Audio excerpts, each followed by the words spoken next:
Good evening, नमस्कार। मैं Jyoti Singh, pinkish foundation की तरफ से आप सभी का स्वागत करती हूँ, हार्दिक अभिनंदन करती हूँ। कैसे हैं आप सभी लोग? उम्मीद है आप सभी बहुत अच्छे होंगे, बहुत ही खुशहाल होंगे। तो चलिए आज हम फिर से हाजिर हैं आपके साथ, आपके समय पर पिंक टॉक के साथ। तो हमारे व्यूअर्स को मैं बताना चाहूँगी कि आप जो हमारे नए व्यूअर्स हैं, उनको मैं बताना चाहूँगी कि हमारा आज का एपिसोड, हमारे लास्ट एपिसोड का ही आगे का भाग है, हम उसको ही आगे बढ़ा रहे हैं। हमारा लास्ट एपिसोड था parent child relationship in modern era. तो हम हमारी पहले दीदी का स्वागत करते हैं, उसके बाद मैं आपके साथ और बातें करूँगी। तो हमारी आज की गेस्ट हैं बीके प्राची आनंद दीदी। ओम शांति दीदी, ओम शांति। कैसे हैं आप दीदी? बिल्कुल ठीक।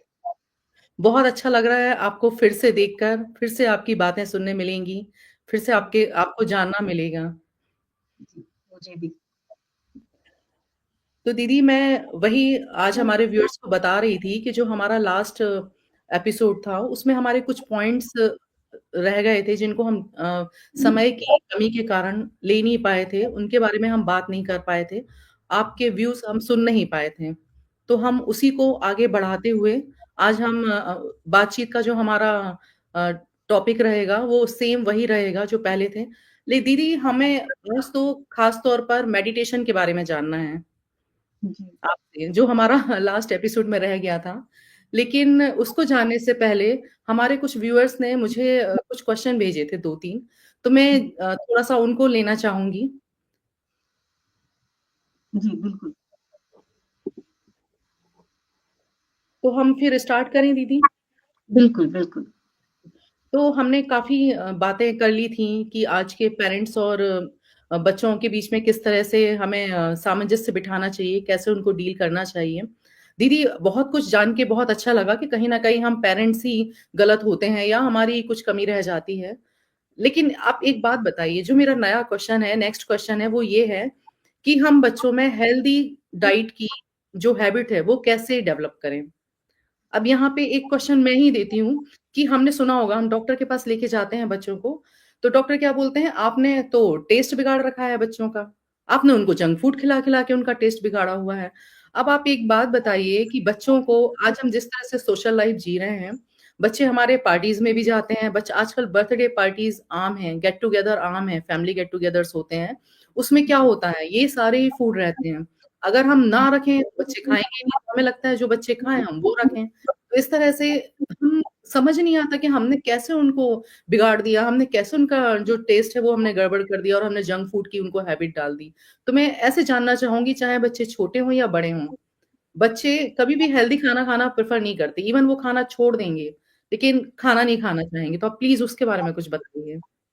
जी, बहुत ही वैलिड क्वेश्चन भी है और एक तरीके से कहें कि इस समय की थोड़ी विडंबना ऐसी है कि इतनी वैरायटी फूड के अंदर बच्चों को मिलती है और इस बात को भी अगर हम पहले के टाइम से और अब में कंपेयर करें, तो पहले के टाइम पे इतनी वैरायटी और आउटसाइड फूड का इतना कल्चर था नहीं, बाहर जाके खाने का। जी, लेकिन जी। अब क्योंकि लाइफ बहुत बिज़ी है और पेरेंट्स के पास भी स्पेशली मदर्स के पास भी वर्किंग होने के नाते इतना टाइम नहीं होता, तो वो भी थोड़ा-सा कन्वीनियंस के लिए, है ना? एक ईटिंग आउट का एक पैटर्न भी चला हुआ है इस तरह से, जिसकी वजह से बच्चों की टेस्ट बड्स जो है वो बहुत हद तक जो है डेवलप होती है। तो उस केस में 2-3 बातें हैं जो मैं सजेस्ट करना चाहूँगी पेरेंट्स को और जो प्रैक्टिसेज़ हम करते हैं, उसको भी मैं थोड़ा-सा आपको बताना चाहूँगी कि डाइट भी 2 तरीके की होती है। जी। एक तो जैसे कि हम ब्रह्मा कुमारीज़ में हमेशा ये मानते हैं कि we are 2 entities in the sense कि I am the soul, I am the soul, मैं फॉरहेड मतलब भ्रुकुटी के मध्य विराजमान एक चैतन्य शक्ति आत्मा हूँ and this is my costume. ये बॉडी जो है ये मेरा कॉस्ट्यूम है, जिसके अंदर मैं डिफरेंट रोल प्लेस करती हूँ। तो ये फिजिकल बॉडी है जिसको मैं फीड करती हूँ, जो प्रकृति से 5 तत्वों से ये बना शरीर है, उसी से ही मैं इसको फीड करती हूँ। यानी कि जो प्रकृति ने हमें फूड दिया है, उससे मैं इसे फीड करती हूँ। और एक होती है इमोशनल डाइट, जो मेरे मन के लिए होती है। तो एक चीज़ ये है कि हम जब खाना बनाएँ, घर में भी खाना बनाएँ, तो हम परमात्मा की याद में या बहुत अच्छे थॉट्स को लेकर उस फूड को प्रिपेयर करें। क्योंकि कई बार क्या होता है कि जैसे कि आपने बोला कि आजकल की पेरेंट्स ही गलत होते हैं। तो मैं यहाँ पर इस क्वेश्चन को या इस आंसर को रिफाइन करके बोलूंगी कि पेरेंट्स गलत नहीं होते हैं, लेकिन कई बार थोड़ी अप्रोच या ये कहें कि थोड़ी सेल्फ अवेयरनेस की कमी है, जिसकी वजह से हमें ये ध्यान नहीं होता कि हमारे इमोशंस, हमारे थॉट्स कैसे फूड में ट्रांसफर होते हैं। फॉर एग्जाम्पल, अगर माँ को किसी बात की झंझलाहट है या गुस्सा आ रहा है या कोई भी XYZ रीजन हो सकता है जिसकी वजह से वो डिस्टर्ब है, स्ट्रेस में है, फिर फिजिकल पेन में है, या फिर फैमिली के अंदर ही कुछ ऐसा इशू हुआ, किसी के साथ झगड़ा हो गया, या किसी भी, या वो सीरियल देख रहे हैं कोई ऐसा जो बहुत ही एग्रेशन वाला है, कोई ना कोई इस तरह से, तो उसको देखते हुए, उसको सोचते हुए अगर आप फूड बना रहे हैं, तो उस फूड के अंदर भी सेम एनर्जी जा रही है। ओके। फूड के अंदर भी सेम एनर्जी जा रही है, और जब वो फूड प्रिपेयर होके टेबल पे आता है और बच्चे जब उसे स्वीकार करते हैं, तो बच्चों के अंदर भी वो एनर्जी, जो थॉट की एनर्जी है, वो ट्रांसफर होती है। यानी कि हम जब वो फूड खाएंगे, तो वो जो इमोशन के साथ फूड प्रिपेयर किया जाता है, वो फूड हम फूड के साथ साथ, फिजिकल फूड के साथ साथ, जो प्लेट में है उसके साथ जो इमोशनल एनर्जी है वो भी हमारे अंदर ट्रांसफर होती है। इसलिए ब्रह्मा कुमारी में एक बहुत सुंदर प्रिंसिपल है कि जब भी हम भोजन बनाएं, तो हमारा जो स्टेट ऑफ माइंड है, वो बहुत ज्यादा रिलैक्स्ड होना चाहिए, वो बहुत ज्यादा हैप्पी मूड में होना चाहिए, वो बहुत ज्यादा थैंक्स गिविंग होना चाहिए। और अगर हम ऐसे मूड सेट के साथ, ऐसे हैप्पी मूड सेट के साथ हम जब भोजन बनाते हैं, ग्रैटिट्यूड के साथ बनाते हैं, बहुत उसके अंदर प्योर वाइब्रेशन, लव की वाइब्रेशन जब उसमें डालते हैं, तो वो बच्चे के अंदर भी ऑटोमेटिक ट्रांसफर होती है। ये पहला स्टेप। जी। दूसरा स्टेप, कि हम बच्चों को सिंस चाइल्डहुड, यानी कि अर्ली चाइल्डहुड से हम उनको एक चीज सिखाएं, और वो प्रैक्टिस है माइंडफुलनेस। यानी कि माइंडफुल ईटिंग का हम कॉन्सेप्ट उन्हें समझाएं कि जब आप खाना खा रहे हैं, तो आप उस दौरान कोई और काम ना करें, ओके। कोई मोबाइल ना देखें, कोई टीवी ना देखें, किसी भी तरीके का स्टिमुलेशन जो बाहर से आ रहा है उसको आप ना देखें। दैट मीन्स कि आप इंजॉय करें फूड को, what ever is in your plate, जो भी आपके सामने आया है वो बहुत प्यार से परोसा गया है, बहुत प्यार से। आप बेशक अपने मदर के साथ, फादर के साथ लवफुल इंटरेक्शन कर सकते हैं, लेकिन इसके अलावा आप कोई और कोशिश तो ये करना चाहिए कि हमें साइलेंस के अंदर ही जो है फूड को लेना चाहिए, और एक एक बाइट को ऐसे फीलिंग के साथ लेना चाहिए, ये मेरी बॉडी को, ये मेरे मन को जो है हेल्दी बनाने वाला। तो बहुत ग्रेटिट्यूड के साथ, आपने देखा भी होगा पहले प्रथा थी, आज भी बहुत पेरेंट्स अपने बच्चों को सिखाते हैं कि हमेशा ऑलवेज प्रे बिफोर फूड। जी, जी। स्कूल में ये कल्चर अडॉप्ट करते हैं, तो इसके पीछे ये साइंटिफिक रीजन है कि हम हमेशा जो फूड खा रहे हैं, उसको अगर हम ग्रेटिट्यूड के साथ स्वीकार करते हैं, तो उसका बहुत पॉजिटिव इम्पैक्ट हमारे मन पे आता है। और कहा भी जाता है कि जैसा होगा अन्न, वैसा होगा मन, और हुँ। जैसा होगा मन, वैसा होगा तन। तो जी, अन्न जी। का डायरेक्ट असर तन पे आने से पहले मन पर आता है। वहीं पर आएगा। तो अगर हमें मन की बात कर रहे हैं, तो यहाँ मन कैसे आया? मन ऐसे ही आया कि पहले हमारी इमोशनल डाइट अगर सही है, यानी कि हमारे थॉट्स यानी विचार सही है, तो वो हमारे भोजन के थ्रू हमारे अंदर ट्रांसफर होते हैं। और आप देखेंगे कि WHO में भी बताया जाता है कि जितने भी 90% डिजीजेस हैं आज की डेट में, वो साइकोसोमेटिक है। यानी कि साइकोसोमेटिक का मतलब है कि मन के अंदर बीमारी होती है, मन के अंदर फॉल्ट आता है, थॉट्स के अंदर जो फॉल्ट आता है, उसका असर फिर हमारे फिजिकल एलिमेंट्स के रूप में हमें दिखता है। तो हमें जो कंट्रोल करना है वो इस पर करना है। एटलीस्ट ये प्रैक्टिस तो बहुत इजी है जो हम अपने बच्चों को सिखा सकते हैं, टीचर्स अपने स्टूडेंट्स को सिखा सकते हैं कि during lunch time, during lunch, या जो भी शहर का आप जो भोजन ले रहे हैं, उसमें आपको माइंडफुल ईटिंग करना है। उस समय आपने कुछ और नहीं करना है। तीसरी बात मैं ये बोलूंगी कि जैसे कि मैंने बोला, आजकल बिजी हैं मदर्स बहुत ज्यादा, और हमने टेस्ट बड उनके बहुत डेवलप कर दिए हैं, तो उसमें कोई मतलब, ठीक है, आज के दौर में है, बच्चे क्या, बड़ों को भी थोड़ी वैरायटी चाहिए फूड के अंदर, वो भी चाहते हैं कि इस तरह की वैरायटी हो।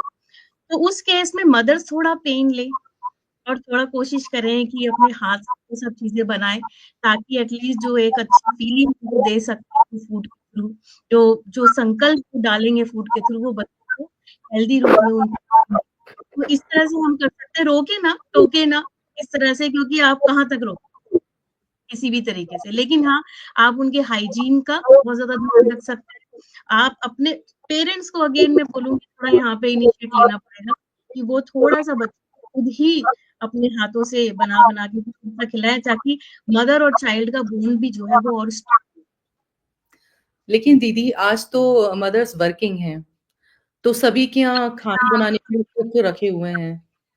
और सीनियर सिटीज़न भी जो रिटायर्ड होते हैं, ओल्ड एज के जो लोग हैं, वो भी अपने आप कुक रखते हैं क्योंकि उतनी उनकी सामर्थ्य बची नहीं होती है शरीर की। तो उस केस में क्या करें?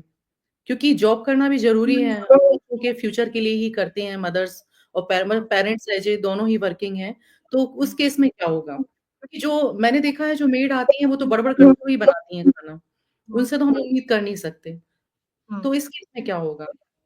उस केस में ये हो सकता है, देखिए, हर चीज़ का कोई भी ऐसा कोई भी मैजिकल कुछ भी इलाज नहीं है। अगर या तो वो वाली बात है कि वो कहते हैं ना कि इलाज अगर किसी चीज़ का नहीं हो सकता है तो फिर, है ना, उसका हम परहेज़ कर सकते हैं। फॉर एग्ज़ाम्पल, अगर मेड है जो कुक कर रही है, भोजन कर बना रही है, तो उस समय हम, तब भी हम जो है उस फूड की जो वाइब्रेशंस हैं, उस फूड के अंदर किसी भी तरीके का इमोशंस का कुछ भी मिक्स हुआ भी है, तो भी हम बच्चों को ये सिखा सकते हैं कि कैसे अपने जो सामने प्लेट आई है उसकी वाइब्रेशंस को हम प्योर कर सकते हैं। This can be possible through meditation as well. कि हम ओहो! कैसे संकल्प डालें फूड के अंदर भोजन करने से पहले। फॉर एग्जाम्पल, आप कोई भी संकल्प ले सकते हैं, that I am a pure being, I am a pure soul, या फिर आई एम ए जिसे कहते हैं पावरफुल सोल, या कुछ इस तरह से आप जो भी आप चाहते हैं, जो चीज़ मेरी पर्सनैलिटी में इम्बाइब्ड हो, उसी सोच को ध्यान में रखते हुए आप फूड की एनर्जी को एलिवेट कर सकते हैं। कि ये भोजन जो मेरे सामने है, ये पूरी तरह से नेगेटिव एनर्जी से मुक्त है, ये पॉजिटिव एनर्जी से भरा हुआ भोजन है। मैं थैंक्स करता हूँ परमात्मा पे, उसने मुझे ये भोजन दिया। ये भोजन मुझे, मेरे मन को, मेरे तन को स्वस्थ बनाने वाला है। इस तरह के पॉजिटिव जो थॉट्स हैं, अगर हम फूड में डालते हैं, उस एनर्जी को डालते हैं, तो फूड की जो एनर्जी है, ओवरऑल क्वालिटी है एनर्जी की, वो भी एलिवेट होगी। दीदी आपने बहुत अच्छी बात बताई है और मैं अपने दर्शकों से रिक्वेस्ट करूंगी कि हम सभी को ये फॉलो करना चाहिए क्योंकि दीदी ने सही बोला कि हम चेंज नहीं कर सकते अपने सर्कमस्टेंसेस जो हमारे चल रहे हैं तो अच्छा ये है कि हम उनको ही प्योर बनाते जाएं तो जी। बहुत अच्छा लगा दीदी ये जान के कि हम किस तरह से फूड को पॉजिटिव वे में खा सकते हैं और प्रेयर करते हुए खा सकते हैं दीदी जी। मेरा नेक्स्ट क्वेश्चन है जो आज की जनरेशन है हमारी वो अति महत्वाकांक्षी क्यों है जैसे मैंने कुछ महीने पहले एक आर्टिकल पढ़ा था, जिसमें एक बीटेक की लड़की जो बीटेक कर रही थी, उसने सुसाइड कर ली, क्योंकि वो यूपीएससी भी साथ में कर रही थी, साथ में वो एनआईटी से बीटेक कर रही थी। अब आप बताइए ऑलरेडी आप बीटेक कर रहे हो, उसके साथ-साथ आप यूपीएससी की तैयारी कर रहे हो, फिर आप इसमें अगर सक्सेसफुल नहीं हो पाते हो, तो उसमें सुसाइड वाली क्या बात थी? तो छोटी-छोटी बातों पे मोबाइल देना बंद कर दिया, मोबाइल छीन लिया, डाँट लगा दी पेरेंट्स ने, तो बच्चे सुसाइड की तरफ क्यों बढ़ रहे हैं? ऐसा क्या हो रहा है? इसका एक बहुत सुंदर आंसर मैं आपको दूँगी। हमने पिछले एपिसोड में बात की थी, अ, मैं बहुत simplify so that we all can remember this thing. मैं आपको 4 सीज़ बताती हूँ, ठीक है? और every parent can remember it, और मे बी शायद कहीं लिख ले तो बहुत अच्छा है, उनकी पेरेंटिंग बहुत ईज़ी हो जाएगी। तो उसमें हमने पिछले एपिसोड में जो बात की थी, वो बेसिकली की थी कि हर इंडिविजुअल अलग है। हमने संस्कारों की बात की, इफ यू रिमेंबर। कि संस्कार होते हैं, जो वैरायटी संस्कार होते हैं, जो एक इंडिविजुअल को अलग बनाते हैं। तो एक तो पेरेंट्स को कंपैरिज़न करने की अपनी आदत छोड़ देनी चाहिए। कि हम हमेशा जो कंपेयर करते हैं ना बच्चों का, कि तुम्हारे इतने मार्क्स नहीं आए, उसके इतने मार्क्स आ गए हैं, वो देखो उनका बेटा उनका कितना अच्छा परफॉर्म कर रहा है, तुम ऐसे नहीं कर रहे हो, वो देखो कितना फास्ट है पढ़ाई करने में, तुम ऐसे करते हो। ये सारी चीज़ें जो हम कंपेयर करते हैं ना, कि दूसरे बच्चों को दिखा-दिखा के हम कंपैरिज़न करते हैं। एक तो हमें पेरेंट्स को एज़ अ पेरेंट, हमको ये फर्स्ट जो सी है वो छोड़ देना चाहिए इमीडिएटली, बिल्कुल आज से ही, कि हमें बच्चों को बच्चों के साथ या और किसी के साथ कंपेयर नहीं करना चाहिए। हर आत्मा जो इस आपके पास एक बच्चे के रूप में आई है, वो अपने सेट ऑफ संस्कार के साथ आई है। वो बिल्कुल अपनी विशेषताओं में अलग है, उसकी अपनी स्ट्रेंथ और वीकनेसेस अलग है, दूसरे बच्चों की स्ट्रेंथ और वीकनेसेस अलग है। हो सकता है मेरा बच्चा एकेडमिकली इतना स्ट्रांग हो, लेकिन हो सकता है कि उसके अंदर और ऐसी कैपेबिलिटीज हो जो वो औरों में बहुत यूनिक है ना? तो ये मुझे आइडेंटिफाई करना है कि मेरा बच्चा जो है उसकी स्ट्रेंथ क्या है, और मेरा एज़ अ पेरेंट उनको ये सपोर्ट होगा कि मैं जो उनकी एग्जिस्टिंग कैपेबिलिटीज हैं, जो स्ट्रेंथ, मैं उनको नर्चर करूँ और मैं उनको लेकर आगे बढ़ूँ, ताकि वो एक अपने जो उनका ऑलरेडी स्ट्रेंथ है उसके अंदर वो एक कामयाब जो है वो एक बीइंग बने। ना कि मैं ये देखूँ कि नहीं आजकल चल क्या रहा है, ट्रेंड क्या है, मुझे डॉक्टर ही बनाना है बच्चे को, मुझे इंजीनियर ही बनाना है। तो ये सारी चीज़ों का प्रेशर हम अपने बच्चों पर ना, कि आप यही बनो, यही करो, इसका स्कोप बहुत ज़्यादा है, ये करेंगे तो इसमें इतना सैलरी पैकेज बनता है। ये सारी चीज़ें हम कर के जो प्रेशर बिल्डअप करते हैं ना, तो वी नीड टू सी, क्योंकि ब्रेन के हेमिस्फीयर में भी देखिए, आप देखिए 2 तरीके के ब्रेन है, लेफ्ट ब्रेन और राइट ब्रेन। तो एक इमोशनल ब्रेन है, एक रैशनल ब्रेन है, एक क्रिएटिव साइड की तरफ है, तो एक थोड़ा-सा बिल्कुल जैसे कहते हैं एक इंटेलेक्चुअल यानी कि मैथमेटिकल माइंड आप कह सकते हैं, वो है। तो वी नीड टू सी कि मेरे बच्चे का कहाँ है, हो सकता है वो आर्ट में बहुत अच्छा है, हो सकता है वो स्पोर्ट्स में बहुत अच्छा है। तो ये चीज़ मुझे आइडेंटिफ़ाई करनी है कि मेरे बच्चे के ऊपर अनडू प्रेशर ना हो। दूसरा जो एक दूसरा सी जो हमें कट करना है एज़ अ पेरेंट, वो है हमारा क्रिटिसिज़्म का। यानी कि जो हम बच्चों के सामने ही क्रिटिसाइज़ कर देते हैं। हम जो जैसे मान लीजिए अगर बच्चा पढ़ नहीं रहा है या फॉर एग्जाम्पल किसी भी चीज़ में, हम उनके मुँह पर ही, उनके सामने ही, उनके दोस्तों के सामने ही, अपनी फैमिली के सामने ही हम उनके बारे में ऐसा कोई स्टेटमेंट दे देते हैं, इससे बच्चा जो है उसको एज़ अ लेबल अपनी आइडेंटिटी मान लेता है। इस चीज़ को हमें स्ट्रेट अवे बिल्कुल स्टॉप कर देना चाहिए कि हमें, क्योंकि वो उस आइडेंटिटी से कभी छूट नहीं पाता है। वो बहुत आगे भी लाइफ में चला जाए, 30-40 साल का भी हो जाएगा तो उसके माइंड में ये रहेगा कि नहीं ये लेबल है, क्योंकि पेरेंट्स का बहुत स्ट्रॉन्ग एक इम्प्रेशन होता है बच्चे के पूरे के पूरे व्यक्तित्व पे। अगर मैंने अपने बच्चे को बोल दिया, बच्चे के लिए बोल दिया कि ये शॉर्ट टेम्पर्ड है, इसे गुस्सा बहुत जल्दी आता है, ये मूडी बहुत है, ये चिड़चिड़ा बहुत है, तो वो उसे अपनी एक आइडेंटिटी बना लेगा क्योंकि उसकी मदर ने कहा है, उसके फादर ने कहा है ये वाली चीज़। तो कहीं न कहीं हमको, और हमें अगर ये पता है कि उसके अंदर ये कमी है, तो हमें उसका अपोज़िट बोलना है, क्योंकि हमें वो बोलना है जो हम अपने बच्चे में एग्ज़ैक्ट देखना चाहते हैं, ना कि हमें वो बोलना है जो उसमें अभी एक्सिस्टिंग प्रॉब्लम है या वीकनेस है। फॉर एग्ज़ाम्पल अ, जब मेरी बेटी छोटी थी, तो वो बहुत ही इंट्रोवर्ट थी और उसने अपनी बहुत छोटी थी तो नर्सरी में उसने लिखा था, कोई एक स्टेटमेंट लिखने के लिए बोला, तो उसने लिखा था आई एम मीक, यानी कि इंट्रोवर्ट है। तो उसमें, तो ये जो उसने स्टेटमेंट लिखा एज़ अ पेरेंट, मुझे ये चीज़ पता चली कि मुझे पता है कि मेरी बेटी की ये वीकनेस मुझे डायग्नोस हुई है। तो बजाए कि मैं उसको बोलूँ कि नहीं आप इंट्रोवर्ट हो, आपको ऐसे करना चाहिए, आपको वैसे करना चाहिए, वैसे करना चाहिए, ऐसा कुछ ना करके हमने हमें उसको मोटिवेट किया कि आप ऐसी-ऐसी चीज़ें, you are already good at it. आप तो बहुत अच्छे से परफ़ॉर्म किया। उस दिन आपने जो स्पीच दी थी, it was so wonderful, it was so confident. अच्छा, आप ऐसा कर सकते हो, आप वैसा कर सकते हो। अच्छा चलो ठीक है, लेट्स डू इट, ऐसे करते हैं। घर के अंदर भी हमने उसको पार्टिसिपेशन में इन्वॉल्व किया because you are already good at it. We didn't say कि आप अच्छे नहीं हो। हमने उसे बोला कि आप ऑलरेडी अच्छे हो इसमें, you are already doing wonderful in this. तो परमात्मा भी हमें इस नॉलेज पाथ में, हम बेशक प्योर सोल ना भी हो, हम बेशक पावरफुल ना भी हो, लेकिन वो रोज हमको ये कहता है you are a powerful soul, you are a pure soul. और ये सुनते सुनते हमारे अंदर वो चीज एक कॉन्फिडेंस के रूप में बिल्डअप हो जाती है, दिस यस, कि I am a powerful soul, I am a pure soul. तो वो चीज जब मैं अपने अंदर रिमाइंडर के तौर पे एज ए रेपिटेशन अपने माइंड को वो फीड कराती रहती हूँ, तो आप समझेंगे कि न्यूरोप्लास्टिसिटी होती है एक चीज़, न्यूरोप्लास्टिसिटी के अंदर न्यूरॉन्स होते हैं। जो भी कंडीशनिंग पहले हुई हुई है ब्रेन के अंदर, वो ब्रेक होती है और नए सेल्स यानी कि नए न्यूरॉन्स बनते हैं और उसके थ्रू हमारे अंदर वो नई कंडीशनिंग होती है एंड मेरा बिलीफ सिस्टम चेंज होता है। तो हम बच्चे को वही, यहाँ तक कि रिलेटिव्स भी आते हैं, कोई भी आते हैं, जो चीज आप अपने बच्चे में देखना चाहते हैं वो ही आप बोलिए, उनके सामने भी और अपने रिलेटिव के सामने भी, कहीं पर भी, क्योंकि ये सिर्फ वर्ड्स के थ्रू नहीं होना चाहिए। वर्ड सेकेंडरी पावर है, जो फर्स्ट पावर है वो थॉट की पावर है। हमें मेंटली अपने थॉट के लेवल पे बहुत स्ट्रॉन्ग वाइब्रेशन अपने बच्चे को भेजनी है, that yes you can do it, you are already good and you can do the best. अगर हमने ये कॉन्फिडेंस एज ए पेरेंट उनको पास ऑन कर दिया, तो उनको आगे बढ़ने से कोई नहीं रोक। और जो तीसरा सी है, जो आपने क्वेश्चन पूछा कि आज के बच्चे इतने महत्वाकांक्षी हो चुके हैं, जो तीसरा सी है वो है कंपटीशन।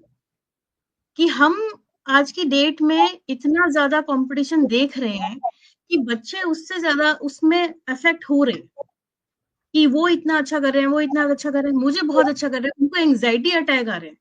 अगर वो अच्छा परफॉर्म नहीं कर पा रहे हैं तो वो सुसाइडल टेंडेंसी में कन्वर्ट होते जाते हैं। तो इस तरह का जो प्रेशर है, उस प्रेशर को हमें ही रिलीज करना है, हमें ही रिलीज करना है। हमें ये प्रेशर, हम हमेशा बच्चों पे ये प्रेशर डालते हैं कि आपको इससे कम तो होना ही नहीं है, आपको ये करके दिखाना ही है, आपको ये करना ही पड़ेगा, फलाना फलाना ये कर रहे हैं, आप ये करके दिखाओ, competition, you have to do it. उसके कितने मार्क्स आए, नहीं नहीं, उससे तो तुम्हारे मार्क्स ज्यादा आने चाहिए। लेकिन अगर हमने अपनी अप्रोच यहाँ चेंज कर दी कि बेटा अपना बेस्ट परफॉर्म दे के आना, अपनी बेस्ट पढ़ाई करके बेस्ट परफॉर्म देना, बाकी हम संभाल लेंगे, कोई चिंता करने वाली बात नहीं है। There endless options, there endless options, किसी भी चीज का प्रेशर मत लो, बिना प्रेशर के पढ़ाई करो। And I give you this beautiful example of my daughter only again कि अ, हमने यही अप्रोच अपनी बचपन से रखी है अपनी बेटी को लेकर, कि हमने कभी आज दिन तक अपनी बेटी को ये नहीं कहा कि तुम बैठ कर पढ़ो, तुम्हें कहीं आने जाने की जरूरत नहीं, तुम्हें कुछ करने की जरूरत नहीं है। हमने 10th हो चाहे 12th हो, हमेशा उसकी हॉबीज को प्रेफरेंस दी। हमें वो बहुत सारी डिफरेंट कमिटीज में रही, क्योंकि उसको खुद एक्सट्रोवर्ट बनने के दौर पे चल पड़ी थी कि मुझे अपनी इंट्रोवर्टनेस से निकलना है, तो she involved into many committees. उसने वो काम भी नहीं छोड़े, उसने कोई कोचिंग नहीं ली थ्रू आउट 12th, पूरा 12th तक उसने मुझसे या अपने फादर से कभी पढ़ाई नहीं पढ़ी, हमने उसे कभी बिठा के नहीं पढ़ाया। वो हमेशा सेल्फ स्टडी ही करती रही, और she scored 99.7 in CUET, wow! 99.7, almost 100%। तो that's a tremendous, you can say example. और मैं हमेशा यही एग्जाम्पल सबको देती हूँ कि it's the power of meditation, it's the power of mindfulness. एक बहुत सुंदर practice she always do before study, वो हमेशा परमात्मा को याद करती है कि आप आओ और मैं जितनी देर पढ़ाई करूं, आप मेरे को बिल्कुल, मैं एकाग्र होकर पढूं। तो वो 2 घंटा पढ़ेगी या चाहे 3 घंटा पढ़ेगी, वो बिल्कुल फोकस के साथ, मोबाइल अपने आप, हमने कभी नहीं बोला मोबाइल हटाओ या कुछ करो, बिकॉज वी नो कि मोबाइल जरूरी भी हो सकता है पढ़ाई के टाइम पे। अपने आप मोबाइल ऑफ करती थी, अपने आप सब कुछ, इट वाज ऑटोमेटिक, सब कुछ अपने आप हो रहा था।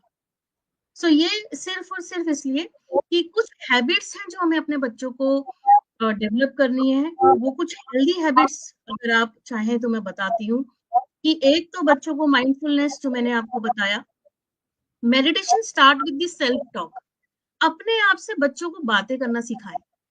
और वो लिख कर भी कर सकते हैं, जिसे हम जर्नलिंग कहते हैं। रात को सोते वक्त अपना पूरा चार्ट दे सकते हैं, लेटर लिख सकते हैं, लेटर टू गॉड हमारे इस पाथ में जो है, नॉलेज पाथ कहें या हम इसे ज्ञान का जो रास्ता कहते हैं, उसमें हम लोग रात को परमात्मा को लेटर लिखते हैं, लेटर टू गॉड। कुछ वैसी बातें हो सकती हैं जो वो एज ए पेरेंट, मतलब हमें, मतलब एक बच्चा अपने माता पिता को हो सकता है कि ना 100% बता सके, लेकिन परमात्मा से तो किसी का कोई पर्दा नहीं है। और उसको शुरू से बोला कि make your God a good friend, always share all your things with your friend. तो वो हमेशा यही, क्योंकि परमात्मा को लिखेगी या किसी, मतलब ऐसी एंटिटी, क्योंकि कई बार ना सिर्फ बताना होता है, हमें कोई वहां से रिस्पॉन्स ऐसा जजमेंटल नहीं चाहिए होता है कि you should do this that. लेकिन सिर्फ अपना बताते-बताते ही हमें क्लैरिटी आती है कि हाँ, मैं लिख रही हूँ, लिखते-लिखते ही पता चलेगा अरे आंसर तो मेरे पास ही है। मैं क्वेश्चंस भी लिख रही हूँ, लेकिन मैं जैसे-जैसे एक्सप्लोर कर रही हूँ अपने माइंड को, अपने थॉट्स को, तो आंसर भी अपने आप जनरेट होते हैं। तो क्लैरिटी ऑफ माइंड आती है लिखने से। सेल्फ टॉकिंग की आदत सिखाएँ, माइंडफुलनेस, जो भी आप कर रहे हो, पढ़ाई कर रहे हो, खाना खा रहे हो, उस वक़्त प्रेज़ेंट रहें। पूरे फुल फ़ोकस के साथ जो भी आप काम कर रहे हैं, फुल फ़ोकस के साथ करें। तो ये 2 चीज़ें मेडिटेशन तो ऑब्वियसली हम पेरेंट्स, चाइल्ड सबको बोलेंगे कि वो इनकॉर्पोरेट करें अपनी लाइफ़ के अंदर। हेल्दी डाइट, सात्विक डाइट, जिसमें कोई हिंसा ना हो।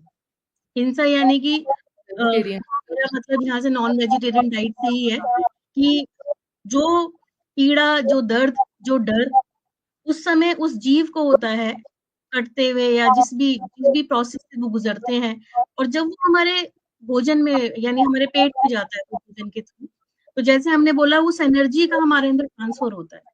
तो हमारे अंदर फ़ियरफुलनेस, डर, ये सारी चीज़ें हमारे अंदर ऑटोमैटिकली जनरेट होती हैं और फिर हम कहते हैं कि हमारे अंदर ये चीज़ें क्यों हैं? तो हमें उस पैटर्न को भी चेंज करना है। तो एज़ ए पेरेंट हम बचपन से अगर लेकिन वो कब होगा? जब पेरेंट्स खुद से बिगिन करेंगे। अगर पेरेंट्स नॉन वेजिटेरियन हैं, तो बच्चों को तो नहीं कह सकते कि आप भी वेजिटेरियन बनिए। तो जी, जी। These are the small small things that one can do it and 4 C है कंट्रोल। कि हमें बच्चों को कंट्रोल नहीं करना है, हमें बच्चों को डिसिप्लिन करना है। तो there is a difference between controlling and discipline. So हमें कंट्रोल नहीं करना है कि आपको ये करना है, ये नहीं करना है। डिसिप्लिन विद लव यानी कि हमको उनको सिखाना है बहुत प्यार से, हर चीज़ हमें खुद करके दिखानी है। तो पहले वाला कॉन्सेप्ट ऐसे नहीं था कि डू व्हाट आई से। अब का जो स्लोगन है वो ये है do what I do, do दीदी व्हाट आई बहुत अच्छा बता दिया और हम काफ़ी आगे भी आ गए। लेकिन थोड़ा-सा बीच-बीच में मेरे माइंड में क्वेश्चन्स आए थे, तो मैं थोड़ा-सा पूछना चाहूँगी। पहला तो आपने बोला हम उनको फ़ील कराएँ कि नहीं, आप सब कुछ कर सकते हो, पॉज़िटिव फ़ील कराएँ, कंपैरिज़न ना करें। लेकिन आजकल के बच्चे जिस तरह से टीवी और मोबाइल में अपना टाइम वेस्ट करते रहते हैं, उनको मोटिवेशन के लिए तो ये बोलना पड़ता है कि देखो बेटा, उस बच्चे ने पढ़ के देखो कितना आगे निकाल दिया। हमें पता है हमारे बच्चे की कैपेसिटी है। लेकिन हम उसको रियलाइज़ कराते हैं कि देखो अरे आप सब कर सकते हो। वो लेज़ी नहीं बन जाएँगे, उतना हार्ड वर्किंग अपना एफर्ट नहीं देंगे, उतना वो मेहनत करेंगे नहीं, जितना उनको करना चाहिए, क्योंकि ओवर कॉन्फिडेंट भी हो सकते हैं इस तरह से। जी, हाँ, देखिए मेरा ही एक्सपीरियंस है, मेरे बेटी को अगर मैं कहूँ कि नहीं, मुझे पता है वो हाफ एन आवर पढ़ती है, 1 घंटा पढ़ती है और बहुत अच्छा स्कोर कर लेती है। लेकिन उसके साथ-साथ वो कॉन्फिडेंस भी है कि अरे! वो तो ज़रा-सा टाइम लगना है, मैं तो कर लूँगी। तो जो हम अपना एफर्ट डाल के 100% दे के जो हम ले सकते हैं, पा सकते हैं, वो ऐसे तो नहीं मिलता ना। तो इस केस में हम क्या करें? हमें बताना तो पड़ेगा ना कि बेटा आप पढ़ोगे नहीं, किस तरह से कहीं तो कंपैरिज़न मीन्स थोड़ा बहुत तो बताना ही पड़ेगा ना कि उस बच्चे ने मेहनत की है, तभी उसने इतना कुछ पाया। तो ये कहाँ तक उतना गलत तो नहीं है मेरे ख्याल से। आप क्या कहना चाहेंगी दीदी इस बारे में? देखिए कंपैरिज़न पॉज़िटिव और नेगेटिव दोनों हो सकते हैं। जी, अगर कंपैरिज़न मोटिवेट कर रहा है, तो वो उस लिमिट तक सही है। लेकिन अगर लेकिन कंपैरिज़न स्ट्रेस क्रिएट कर रहा है, डिमोटिवेट कर रहा है, तो वो चीज़ वहाँ गलत है या वो टाइमिंग गलत है। मैंने पिछले एपिसोड में भी यही कहा था कि हमें बच्चों की टाइमिंग का बहुत ध्यान रखना है। जैसे कि हमें भी हर वक़्त कोई अगर किसी भी वक़्त ये सोचकर समझाने लगे कि इनको समझा देते हैं वाली चीज़, तो हम कहेंगे नहीं, अभी मतलब जैसे मुझे भी अगर किसी से बात करनी है तो मेरा एक एक टेम्परामेंट होना चाहिए वो सुनने का या मैं मुझे लगना चाहिए कि हाँ, मैं ज राय लेना चाहती हूँ। तो बच्चे जब थोड़ा-सा बड़े होने लगते हैं या वो समझने लगते हैं चीज़ों को, आपको ये चीज़ बहुत एज़ अ पेरेंट समझनी होगी कि बच्चे बायोलॉजिकल चेंजेस में भी आ रहे हैं, जब थोड़ा बड़े होने लग जाते हैं 8 साल, 10 साल में। उनकी बॉडी के अंदर बहुत सारे चेंजेस बी इट बॉय और ए गर्ल उसके अंदर जो हार्मोनल चेंजेस होते हैं वो भी बहुत ज़्यादा होते हैं। मूड स्विंग्स होते हैं, इरिटेशंस भी होती हैं। उसके बाद वो जो दुनिया की इन्फॉर्मेशन की डोज़ेज़ आती हैं, अभी तक उनका जो है एक नॉलेज का जो दायरा था वो इतना था। अब देखा जी जैसे-जैसे क्लास बढ़ती जा रही है वैसे-वैसे इन्फॉर्मेशन ओवरडोज़ होती जा रही है। कभी यहाँ से, कभी यहाँ से, इतनी सारी क्लासेस, इतना सारा प्रेशर, इतनी सारी बातें, इतनी सारी कमेटीज़, इतना सारा कॉम्पिटिशन वहाँ पर भी, कि वो इतना अच्छा डिबेट में है, वो इतना अच्छा, वो हम वहाँ पर भी कंपैरिज़न कर देते हैं, कि वो इतना अच्छा डिबेट करता है, वो इतनी अच्छी प्रेज़ेंटेशन है, उसका इतना अच्छा कम्युनिकेशन है, लेकिन तुम्हारा नहीं है। हो सकता है कि वो शायद खुद भी ट्राई कर रहा हो, और लेकिन वो अपनी कोई लिमिटेशन में फँसा हो बच्चा। वो चाहकर भी उस वाले प्लेटफ़ॉर्म पे नहीं आ पा रहा हो, बजाए कि हम उसकी उस बात को समझें और हम उसको एक बेटर एक्सपोज़र दें। प्रोबेबली जैसे मैंने एग्ज़ाम्पल दिया कि मेरी बेटी ऑलरेडी वीक थी, इंट्रोवर्ट थी। Weak in the sense meek, meek MEAK, हुँ, इंट्रोवर्ट थी। तो अगर मैं उसको यही बोलती कि तुम इंट्रोवर्ट हो, देखो तुम्हारी फ्रेंड्स तो इतनी अच्छी ओरेटरी करती हैं, इतने अच्छे-अच्छे प्रेज़ेंटेशंस देती हैं, आप तो देती नहीं हो। लेकिन मुझे उसकी गुड क्वालिटीज़ भी पता है। तो मुझे पता है कि मेरा बच्चा बहुत यूनिक है। तो मेरा तरीका अलग था, कि उसको मुझे पता है कि उसको कैसे निकालना है, बजाए कि मैं उसे और स्टूडेंट से या और बच्चों से कंपेयर करूँ, मैंने उसको उस वाली चीज़ पे ग्रूम करना शुरू कर दिया। तो कंपैरिज़न अगर हेल्दी है, तो बहुत अच्छा है। हम कंपैरिज़न ऐसे तो हम बहुत सारी जो फेमस और you can say inspirational leaders हैं, उनकी स्टोरीज़ भी सुनाते हैं। दैट डज़ नॉट मीन कि वी आर कंपेयरिंग। लेकिन उनके कुछ अच्छे इनपुट्स, हम उनकी पर्सनैलिटी के जो ट्रेट्स हैं, जो उनकी कुछ गुड हैबिट्स हैं, वो हम उन बच्चों को बता रहे हैं कि देखो ये उनका रूटीन है, ये इस तरह से है। इट डज़ नॉट मीन कि आप एग्ज़ैक्ट फॉलो करो, बट येस आप अपनी कोई यूनिक क्वालिटीज़ डेवलप करो, है जी, ना? तो हम अगर कंपैरिज़न कर रहे हैं, कंपैरिज़न नहीं है, दिस इज़ ये वही मैंने बोला कि अगर कंपैरिज़न मोटिवेशन के लेवल पे है, कि हम मोटिवेट कर रहे हैं, कि yes you can do it, ये तो बहुत तुम्हारे लिए तो बहुत ईज़ी है। तुमने बजाए कि हम उनके फेलियर्स गिनाएँ, कि तुमने तब भी ऐसा कर दिया था, तुमने तब भी ऐसा कर दिया था, हम उनकी अचीवमेंट गिनाएँ। तो उसमें जो 4 सी अभी तक तो हमने बोला अवॉइड करें, लेकिन एक सी है जिसमें हम उनको कॉम्प्लीमेंट करें। ये सी है जो हमें अडॉप्ट करना है, कि हम कॉम्प्लीमेंट करें, इस तरह से करें कि उनका सेल्फ एस्टीम बढ़े, उनका कॉन्फिडेंस लेवल बढ़े, ना कि वो डाउन हो। तो ये बहुत ज़रूरी है कि हम अपने बच्चों को किस तरह से मोटिवेट कर रहे हैं, क्योंकि अगर पेरेंट्स होने के नाते अगर हम हमेशा ही क्रिटिक बने रहें, क्योंकि हर वक़्त हर एक किसी को क्रिटिक नहीं चाहिए होता है। हर वक़्त कोई नहीं चाहता कि उसको कोई जज करे, और इसी वजह से जब उसे पेरेंट्स से वो सपोर्ट नहीं मिलता है, क्योंकि पेरेंट्स को जिस दिन आके उसने बता दिया कि मुझसे ये गलती हो गई और पेरेंट्स अपना पूरा लेक्चर लेके स्टार्ट हो गए, तो वो पता भी नहीं होता कि उसके बाद मैंने ऐसा क्या कर दिया जो मुझे इतना कुछ सुनने को मिला। नेक्स्ट टाइम से वो डर बैठा जाएगा, उसके मन में बैठ जाएगा, और वो नेक्स्ट टाइम अपने पेरेंट्स को ना बता के अपने फ्रेंड्स को बताना शुरू करेगा। जी, जी।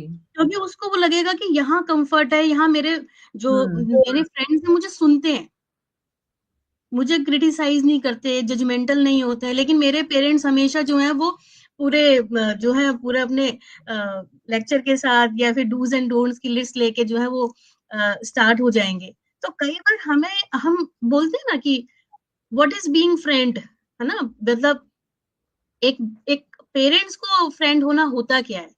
तो कई बार ना हमें सिर्फ़ अपने बच्चों को सुनना होता है। बोलो आज तुम क्या, कई बार उन्हें बाहर ले जाइए, ज़रूरी नहीं घर में वो माहौल मिले। बाहर ले हुँ। जाइए, लॉन्ग ड्राइव पे ले जाइए, चलो कहीं चलते हैं। आज तुम बताओ अपने, और तुम्हारे कॉलेज में क्या है, स्कूल में क्या है, जो भी है अपने दिल की, थोड़ा लेकिन इन अ नॉन जजमेंटल वे। जी, जी। और फिर आप उस चीज़ को समझते हुए, उसकी सेंसिटिविटी को समझते हुए उसके साथ फिर डील करें, एज़ एंड व्हेन रिक्वायर्ड। कभी आपको जैसे पता चल गई कि ये प्रॉब्लम है और ये इस बात पे बात करनी है, तो आप सेंसिटिविटी को समझें, क्योंकि मैंने बोला कि सोशल, इमोशनल, बायोलॉजिकल, ये 3 तरीके के चैलेंजेस बच्चे फेस करते हैं, जो फेस हम नहीं कर रहे हैं, लेकिन वो फेस कर रहे हैं। कर रहे होते हैं। अगर जी। एज़ अ पेरेंट हम नहीं समझ पा रहे हैं कि वो चैलेंजेस जो बच्चे के ऑलरेडी कोई दोस्त आके टीज़ कर रहा है उसको, ऑलरेडी हुँ, कोई अरे तुझे तो ये चीज़ करनी ही नहीं आती है, हो सकता है वो आपसे ना कहे, क्योंकि आप आपसे बोलेंगे, तो आप कहेंगे कि अरे हमें तो पता ही है, वो देखो उसने तुम्हें टीज़ भी कर दिया, तुम सुधारो अपने अंदर ये चीज़। वो कहेंगे पहले मुझे फ्रेंड टीज़ कर रहे हैं, स्कूल में बुलिंग कर रहे हैं, घर में भी बुलिंग होती है, दोनों हो जगह जाए। से बुलिंग होती है, हम जाएँ कहाँ? तो बच्चे के अंदर है ना एक डीप सेट एक सैडनेस, एक डिप्रेशन, आपको समझना होगा कि बच्चा अगर चुप है, अगर अब बच्चा नहीं शेयर कर रहा है, या बच्चा अगर कहीं ना कहीं डिस्टर्ब फील कर रहा है और आप लेकर अपनी बात कहने पे, मनवाने पे लगे हुए हैं, तो उस पे सोचे कितना अनड्यू प्रेशर है। जी, जी, सही बोला दीदी आपने। कई बार हुँ। पढ़ने का मन नहीं होता है, कई बार फिजिकल, स्पेशली गर्ल्स के साथ आपको पता है कि जब वो एडोलेसेंट एज में एंटर करते हैं तो उनके कितने सारे फिजियोलॉजिकल चेंजेस होते हैं। बॉयज के अंदर भी होते हैं, नो डाउट, लेकिन गर्ल्स के साथ तो बहुत सारे, मतलब कुछ दिन तो उनके पेनफुल भी रहते हैं, हर चीज होती है, फिर भी उनको पढ़ाई का प्रेशर तो उतना ही झेलना पड़ता है। सेम हर ही रहता जगह उसी दौरान हो सकता है, एग्जाम भी हो जाए, उसी हो सकता है। एज अ पेरेंट हमको कितना ज्यादा अपने बच्चों को लेके केयरफुल होना है, कितना ज्यादा एम्पैथेटिक, कि बच्चों को लगे कि मेरे पेरेंट्स मेरे बिना कहे सब बात समझ जाते हैं।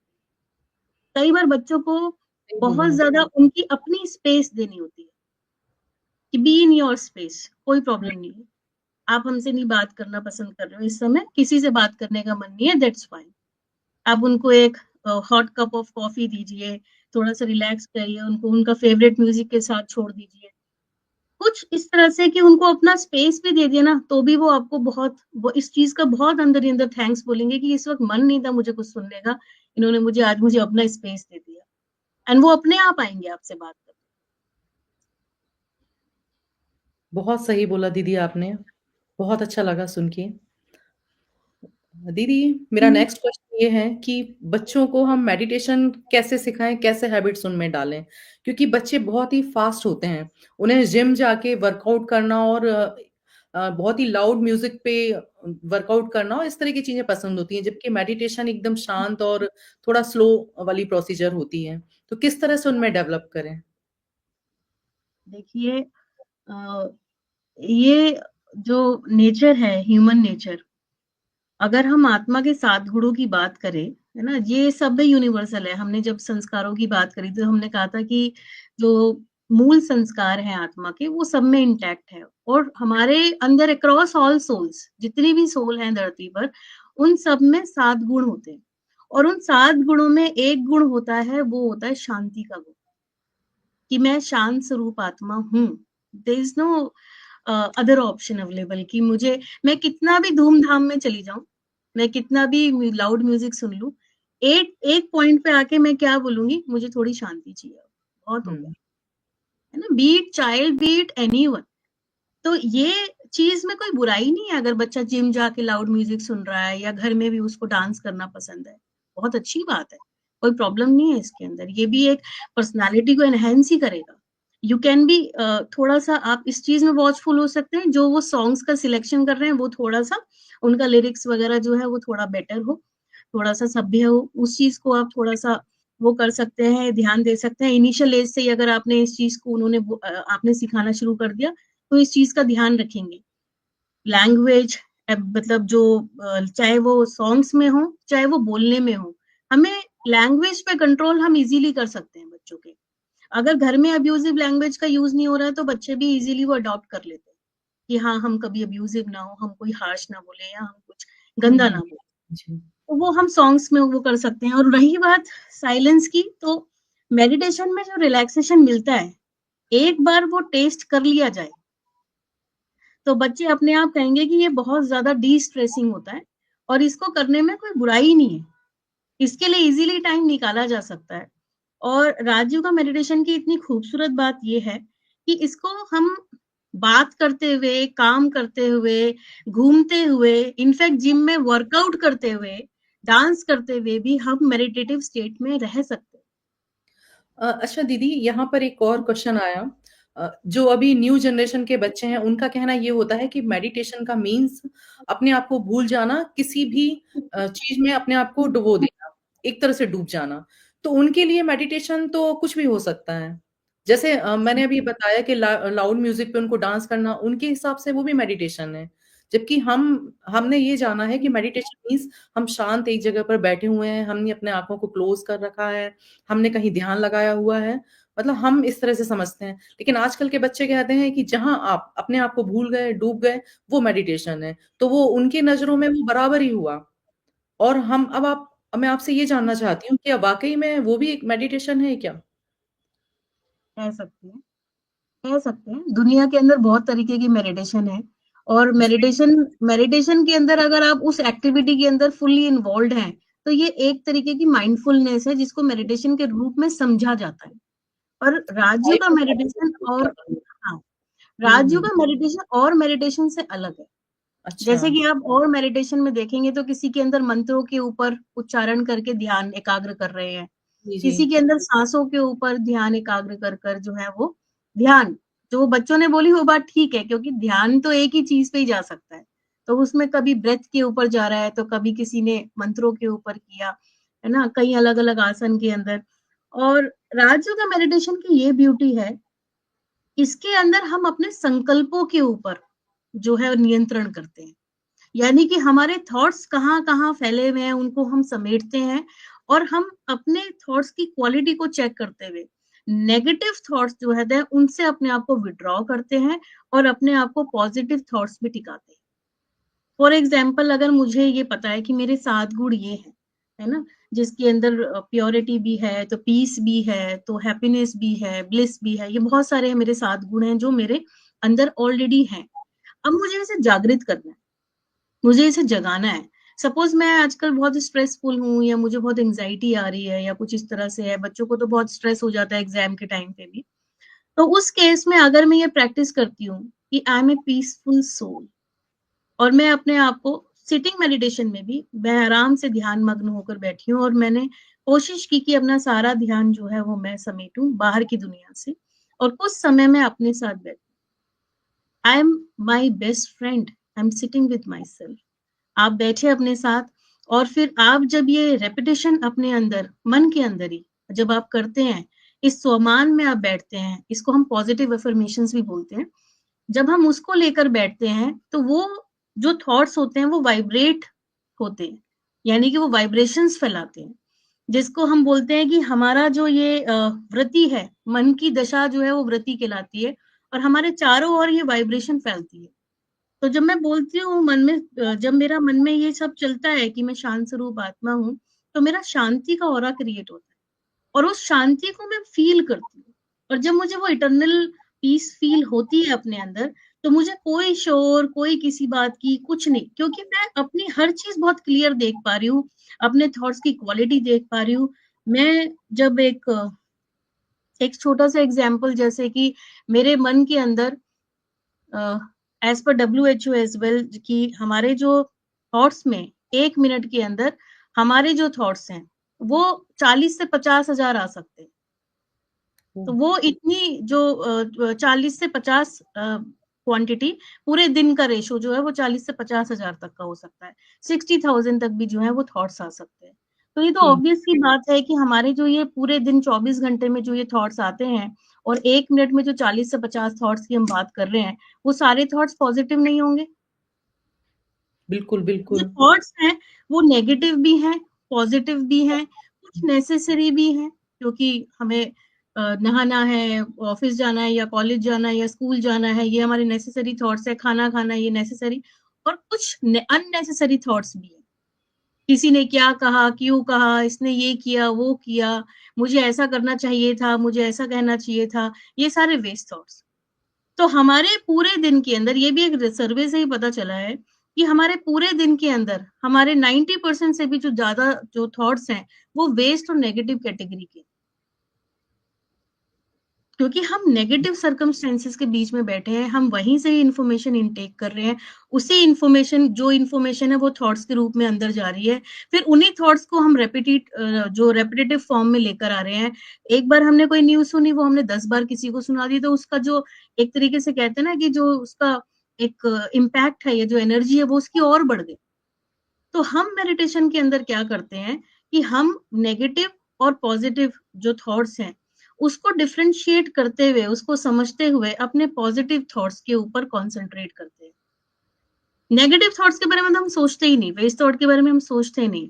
हम सिर्फ एक सोमान, जैसे कि फॉर एग्जांपल अगर आप नल के नीचे गंदी बाल्टी रखते हैं जिसके अंदर गंदा पानी है, तो बजाय कि उसमें से इतनी मेहनत करें कि उसमें से बार-बार पानी निकालें बाहर, हम ऊपर से क्या करते हैं, साफ पानी का साफ पानी पिला दें।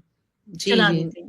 तो हुँ, उसके प्रेशर से क्या होगा, हमें सिर्फ मेहनत क्या करनी है कि जैसे वो पानी चलाया तो वो नेगेटिव जो यानी कि जो गंदा पानी वो अपने आप निकल गया, साफ पानी भर गया। तो हमें भी ये जिद नहीं करनी अपने मन के साथ कि ये जाए थॉट, ये गलत थॉट है, इस पे स्ट्रेस ना दें। स्ट्रेस किस पे देना है, इस जोर किस पे देना है कि मैं कौन हूँ और मेरे निजी संस्कार क्या है, मेरी निजी नेचर क्या है। मैं शांत स्वरूप आत्मा हूँ, मैं हूँ ही शांत। तो जब शांत मैंने जब इस पे कॉन्सेंट्रेट किया, तो वो जो रिपल इफेक्ट होता है यानी कि जब वो फैलता है चारों ओर, तो मैं अपने आप उस सराउंडिंग के अंदर आ जाती हूँ और उस सराउंडिंग में फिर वो जो भी कोई आएगा, वो भी शांत हो जाएगा। मेरे ऑरा से हो सकता है कोई बहुत एक एग्रेसिव मोड में भी आए या कुछ आए, लेकिन मेरा अगर शांति का ऑरा फैला हुआ है, तो वो उस ऑरा क्योंकि उसका भी एक ऑरा है, उसका एंगर का ऑरा है, मेरा पीस का ऑरा है। तो वो मेरा ऑरा अगर पावरफुल होगा तो मैं उसके एंगर को बहुत आसानी से कट ऑफ कर सकती हूँ। और ये एक बहुत अच्छा तरीका भी है जो हमने पिछले एपिसोड में कहा था कि हम आउटर वर्ल्ड की नेगेटिविटी से कैसे बचें। तो ये एक बहुत सुंदर तरीका होता है कि अगर हम अपने चारों ओर अपनी पॉजिटिव एनर्जी का ऑरा फैला लें, तो हम किसी भी तरीके की नेगेटिव एनर्जी को इजीली अपने पास आने से रोक सकते हैं, अपने आप को सेफ गार्ड कर सकते हैं। तो अगर हमें कोई बचा सकता है आज की दुनिया में, तो वो हम ही हैं, स्वयं ही हैं। और हमारी द्वारा जो एनर्जी क्रिएट हम कर रहे हैं, जो थॉट्स के थ्रू हम एनर्जी क्रिएट कर रहे हैं, वो एनर्जी ही हमें बचा सकती है। जी दीदी। या ये मेडिटेशन के तो इफ़ेक्ट बहुत सुने हैं दीदी और आपने जिस तरह से हमें बताया राजयोग मेडिटेशन के बारे में, तो क्या थोड़ा-सा हम अपने दर्शकों को भी आप क्या करा सकती हैं? थोड़ा-सा अनुभव हम ले सकते हैं इसका? जी, इतना जी। प्लीज़ दीदी आप राजयोग मेडिटेशन के बारे में थोड़ा-सा और मैं बस इतना बताना जी, जी। चाहूँगी कि व्हाई डू वी से राजयोगा? तो राजयोगा का मतलब यही है कि ये सब जितने भी अवेलेबल योग हैं, है ना, दुनिया के अंदर, उसमें सबसे सुप्रीम है। क्योंकि इसमें जो कनेक्शन होता है, वो आत्मा का परमात्मा से कनेक्शन होता है, सुप्रीम के साथ कनेक्शन होता है। तो आत्मा और परमात्मा के संबंध यानी कि उसकी याद को ही हम राजयोग मेडिटेशन कहते हैं।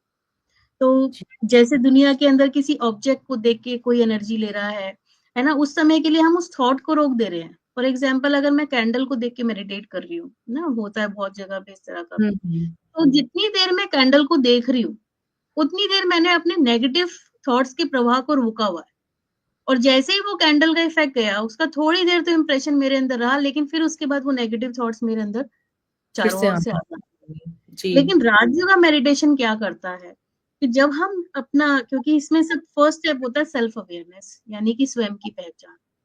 और जब मैं अपने आप को जान जाती हूँ कि this particular body is my costume और मैं इस कॉस्ट्यूम के द्वारा जो है डिफरेंट रोल प्ले करती हूँ, कभी माँ का, कभी बच्चे का, कभी बहन का, कभी टीचर का। ये सारे मेरे रोल्स हैं। मुझे अपने रोल्स को बेहतर तरीके से निभाना है और फिर उसके बाद ये कॉस्ट्यूम छोड़ के मैं जो दोबारा दूसरे कॉस्ट्यूम में जाऊँ। जब मैं अपने आप को ये समझती हूँ कि मैं एक यात्रा पर हूँ, मेरे डिफरेंट सेट ऑफ संस्कार हैं, मैं अपने में यूनिक हूँ, तो मैं औरों को भी उस यूनिकनेस से देखने लगती हूँ। जी। जो अटैचमेंट होता है वो तभी होता है जब मैं देह के भान में आती हूँ, यानी कि बॉडी कॉन्शियस में आती हूँ तो मुझे मेरा शरीर, मेरा बच्चा, मेरा परिवार, मेरा घर, ये सब मेरा जो है, यह मुझे अटैचमेंट में बांध देता है। और राजयोगा मेडिटेशन के अंदर हम अपने आप को डिटैच महसूस करते हैं कि मैं आत्मा इस शरीर में मुझे ये शरीर मिला, मुझे ये कॉस्ट्यूम मिला, मुझे अपना बेस्ट रोल निभाना है। हर किरदार बहुत सुंदर निभाना है और उसके बाद फिर मेरी यात्रा आगे कंटिन्यू रहेगी। अब इस समय क्योंकि हम एक ऐसे दौर में हैं, जिस समय हम बहुत सारे जन्म लेकर आए हुए हैं। पूरा ज्ञान तो आपको कोर्स जॉइन करके ही मिलेगा जो कि 7 डेज़ का निःशुल्क कोर्स हर सेंटर में सिखाया जाता है। लेकिन फिर भी थोड़ा-सा एक ग्लिम्प्स देने के लिए मैं आपको बताऊँगी कि हर आत्मा पीछे से यात्रा करती भी आ रही है और सबका कनेक्शन जो है वो पावर हाउस से टूटा हुआ है। तो जैसे एक मोबाइल है, चार्ज करने के बाद अगर आप प्लग से हटा दो, तो पूरे दिन यूज़ होते-होते क्या होता है? उसकी बैटरी डिस्चार्ज होने लगती है। डाउन तो होने लगे। तो मैं आत्मा भी जन्म आफ्टर जन्म इस कॉस्ट्यूम बदलते-बदलते आगे आती गई, तो मेरी भी जो है बैटरी अब बहुत हद तक डिस्चार्ज हो चुकी है। हुँ। तो लेकिन पूरी तरह से खत्म नहीं हुई है। तो दीवा चाहे कितना भी मतलब मध्यम बिल्कुल लो इंटेंसिटी पे क्यों ना आ गया हो, लेकिन जैसे ही उसमें घृत डलता है, घी डलता है, तो वैसे ही जी, दिया क्या हो जाता है, फिर दोबारा से से पूरी इंटेंसिटी के तरह साथ से पूरी तरह से जल जाता है। तो मैं भी आत्मा जब परमात्मा से, क्योंकि वो सुप्रीम है, वो तो एवर प्योर है, एवर चार्ज्ड है, उसमें सर्व शक्तियाँ हैं। तो जैसे ही मैं उससे कनेक्ट होती हूँ, तो उससे कनेक्ट होते ही मेरे अंदर क्या है, वो ऊर्जा, जो मेरी ऊर्जा खो गई थी, वो ऊर्जा पुनः जागृत होने लगती है। जागृत हो तो वो जाती है। होने से फिर जो मेरी चार्जिंग होती है, और जब मैं एक चार्ज्ड सोल हो जाती हूँ, तो जो भी मेरे संपर्क में आता है, वो भी चार्ज हो जाता है, क्योंकि बहुत सीधा सा फॉर्मूला है, दिया अगर जला है तो वो बुझे, किसी भी बुझे दिए को जला सकता है। और इसका बहुत अच्छा एग्जाम्पल है दिवाली में भी, हम बड़े दीवे से छोटे दीवे को जलाते हैं, उसी दीवे से दीवा जलता चला जाता है। जी, तो जी, बिल्कुल। अगर आप चार्ज्ड हैं, अगर आप एनर्जाइज्ड हैं, तो आप किसी भी बुझे दिए को, किसी भी निराश को आप उत्साह, उमंग, मोटिवेट कुछ भी कर सकते हैं। तो हम थोड़ा-सा अभ्यास इसका करते हैं अभी। जी, बिल्कुल दीदी।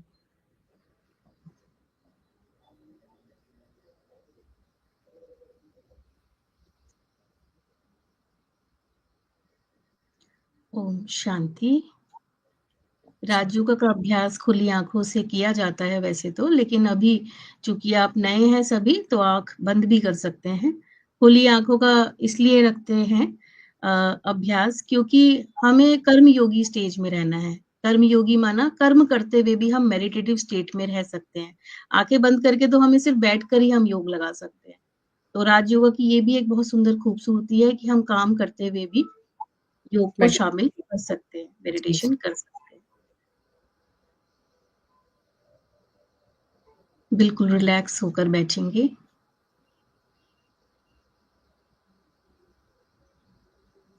अपना सारा ध्यान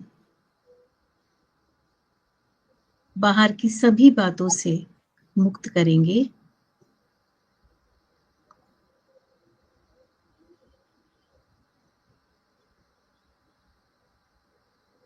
ध्यान करें, मैं आत्मा ज्योति बिंदु स्वरूप हूँ, प्रकाश का पुंज हूँ। भ्रकुटी के मध्य मेरा निवास स्थान है। जिस प्रकार से आसमान में ध्रुव तारा चमकता है, उसी तरह भ्रकुटी के आभा मंडल में मैं आत्मा सितारा चमक रही हूँ। ये शरीर मेरा वस्त्र है। इस शरीर द्वारा मैं आत्मा कर्म करती हूँ। ये शरीर मेरा घर भी है। मैं इन आँखों द्वारा देखती हूँ, कानों द्वारा सुनती हूँ, मुख द्वारा बोलती हूँ, हाथों द्वारा कर्म करती हूँ। मेरी सारी कर्मेंद्रियाँ मेरे निर्देश अनुसार कार्य करती हैं।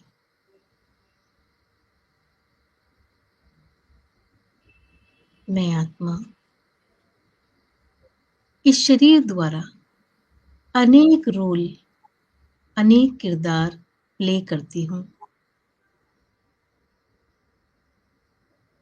मेरा ये लक्ष्य है कि मैं अपना जो भी किरदार निभाऊं, वो बेस्ट किरदार हो। जैसे एक मूवी में एक हीरो एक्टर हमेशा सत्य कर्म को ही चुनता है, किसी के कर्म को देखकर प्रभावित नहीं होता। उसी तरह मैं आत्मा भी अपने जीवन कहानी की हीरो पार्टधारी आत्मा हूँ। हर आत्मा अपना अपना रोल प्ले कर रही है। मुझे किसी के रोल से भी प्रभावित नहीं होना। मुझे सिर्फ और सिर्फ अपना किरदार ही देखना है। महसूस करें, जैसे मुझ आत्मा का रूप है, वैसे ही परमात्मा का भी मेरी तरह ही ज्योति स्वरूप है।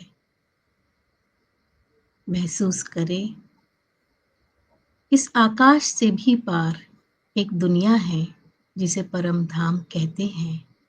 वहां से ज्योति बिंदु परमात्मा की किरणें मुझ पर लेजर बीम की तरह पड़ रही हैं। मेरी बुद्धि को, मुझ आत्मा को टच कर रही है। फील करें ऊपर से आता हुआ सर्वशक्तिवान परमात्मा के प्रकाश को। जैसे एक हीरो स्टेज पे खड़ा होता है तो कैसे उसके ऊपर वो स्पॉटलाइट पड़ती है, मैं उसी स्पॉटलाइट में हूं। ये लाइट ही मेरा संरक्षण है। मैं उस परमात्मा के संरक्षण के अंदर हूं और इस संरक्षण में, इन शक्तियों से मैं अपना रोल और बखूबी तरीके से निभा सकती हूं।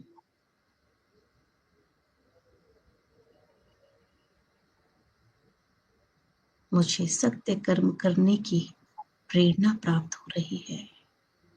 शक्तियां महसूस हो रही हैं।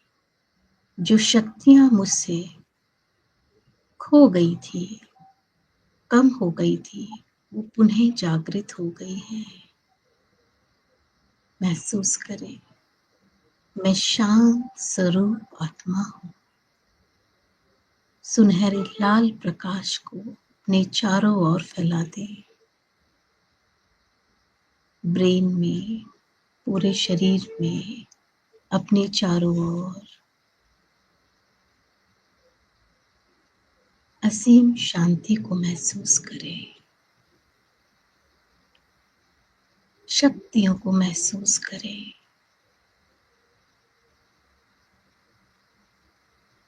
और थैंक्स करें उस परमात्मा को, उसने मुझे खुद को जानने का मौका दिया। हर एक के किरदार को साक्षी होकर देखने का मौका दिया। मैं आज से हर प्रकार के कंपैरिजन को छोड़ती हूँ,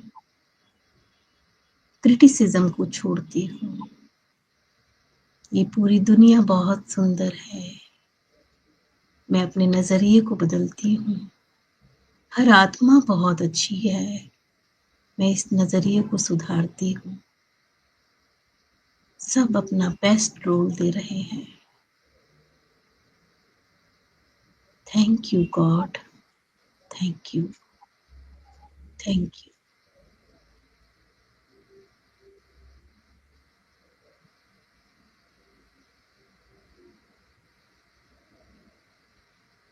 बहुत ही अद्भुत एक्सपीरियंस रहा दीदी। कुछ अलग ही था। बहुत अच्छा लगा। बहुत ही अच्छे तरह से आपने कराया। और मैं चाहूँगी कि आगे मैं भी राजयोग मेडिटेशन से जुड़ूँ। जी, बिल्कुल। बहुत ही आनंददायक था। अगर आप जुड़ेंगे तो न जाने आपके साथ कितने जुड़ेंगे। आपकी अगर जोत जल गई आत्मा की, तो सोचिए आप कितनी आत्माओं को जगा पाएंगे। तो ये तो एक बहुत बड़ा अच्छा वंडर होगा, परमात्मा के लिए भी जी, बहुत बड़ा अभी गिफ्ट अभी होगा। काफ़ी सुना था मैंने राज योगा मेडिटेशन के बाद और अभी एक्सपीरियंस भी ले लिया। आपके ज़रिए बहुत कुछ जान लिया। तो अभी 23rd को शायद स्टार्ट हो रहा है ना, तो मैंने अपनी कुछ फ्रेंड्स को भी जोड़ा हुआ है। तो मैं बिल्कुल चाहूँगी जुड़ना और शायद और हम इसी तरीके से जी, सभी व्यूअर्स से भी रिक्वेस्ट होगी कि वो भी ऑनलाइन ऑफलाइन जिस भी माध्यम से जुड़ना चाहें, वो अपने नियर बाय सेंटर्स में जाएं और इस 7 डेज कोर्स को बहुत ही सहज, जिसे हम बोलते हैं 7 डेज जो है, आपको आधा घंटा ही निकालना है, तो इसको अटेंड करें सभी। और जैसे हम अपने जीवन को बदल पाए, हमारी पूरी की पूरी विशेष है सभी के लिए कि वो भी अपने जीवन को बदल पाए। बिल्कुल, बिल्कुल दीदी। और शायद मेडिटेशन की वजह से या एक ज़रिया हो सकता है कि हमारे जिस तरह से हमारे जो न्यू जनरेशन है वो वेस्टर्न कल्चर की तरफ ज़्यादा भाग रही है, दौड़ रही है, उसको पसंद करती है, तो शायद हम अपने इंडियन कल्चरल ट्रेडिशन और वैल्यूज़ की तरफ उनको लेके आ पाएँ। आई बिल्कुल, थिंक बिल्कुल। बेस्ट रहेगा ये मेडिटेशन जो देता है जितना सैटिस्फैक्शन देता है एक तरह से, कुछ और बचता नहीं है फिर और पाने के लिए। एक बार हुँ, भगवान को पा लिया, प्रभु को पा लिया, सब कुछ मिल गया। जी, बहुत अच्छा लगा बिल्कुल। दीदी और आपने इतना कीमती सच बताऊँ ना तो मन अभी भी नहीं भरा, ऐसा लग रहा है और भी हम बात कर लें, लेकिन क्या करें हमारे पास समय की पाबंदी है और मैं बहुत-बहुत शुक्रगुज़ार हूँ पिंकिश फाउंडेशन की तरफ से आपको बहुत-बहुत धन्यवाद देना चाहूँगी कि आपने अपना कीमती समय हमें दिया।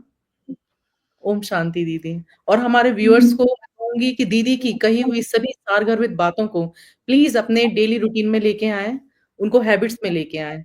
ख़ास तौर पर वो खाना खाते समय जो पॉज़िटिविटी को फ़ील करते हुए, प्रेयर करते हुए हम खाना खाएँ, तो शायद हम अपनी सारी बीमारियों से जो इतनी नई-नई आज हो भी गई हैं और सभी लोग कहीं न कहीं जूझते रहते हैं, उन सब से बचे रहेंगे। तो आप सभी का भी धन्यवाद हमारे साथ जुड़ने के लिए। नमस्कार। नमस्कार। ओम शांति दीदी। ओम शांति।